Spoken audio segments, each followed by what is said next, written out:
Today I am going to speak on my experiences with lac remedies. Heute werde ich euch meine Erfahrungen mit Milchmitteln erzählen.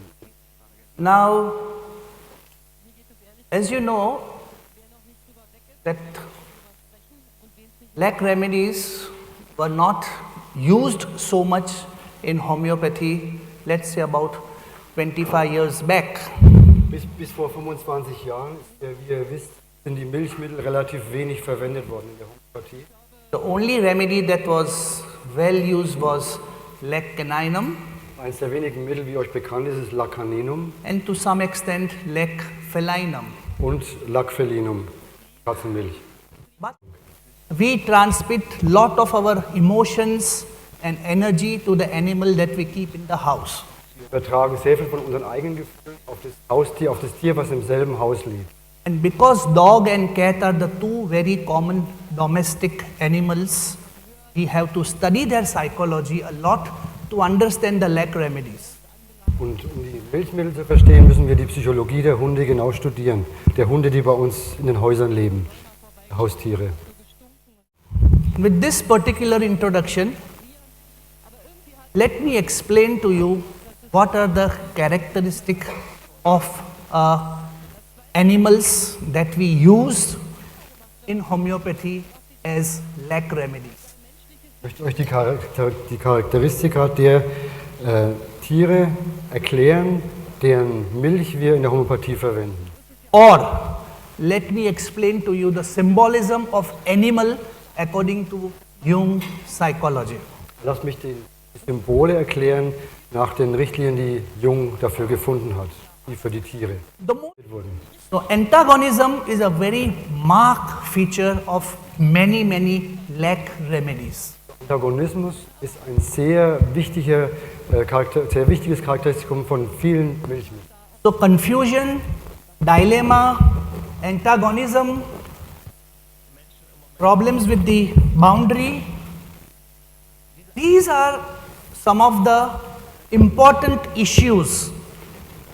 So dieses Dilemma, der Verlust der Aggression, der Verlust der Grenzen, die wichtigen Themen bei der Domestikation, which you will encounter in lac remedies. die ihr auch bei den Milchmitteln finden werdet.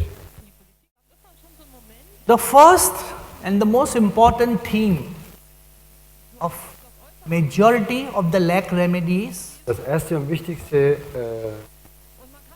Ding der Milchmittel is the issues with the milk. ist das Thema Milch. Milk was used for treatment in different disease conditions.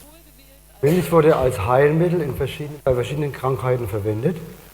If you read the Greek mythology, if you read the ancient medicine in Greek, Wenn ihr die griechische Mythologie und die alte griechische Medizin studiert, Greek physicians were the first to use the milk to treat various illnesses in the human beings like fibroid of the uterus. die alten Griechen waren die ersten, die Milchmittel verwendet haben, zum Beispiel bei Fibroids, bei Fibromen in der Gebärmutter. Because the second most important theme of lac remedy Das zweite wichtige Thema is a child who is born ein Kind, das geboren wurde, with a single parent. With a single parent. das nur mit einem Elternteil geboren wurde. In Jungian language, we call this as a single parent syndrome. Ein Einzelkind-Syndrom. Or in Jungian language, we call this as an absent mother or absent father syndrome. Oder wir nennen das auch fehlendes Mutter-, fehlendes Vater-Syndrom. This is very important aspect of lac remedies. Das ist ein sehr wichtiger Aspekt der Milchmittel. Now let us go back to the theory of animals again.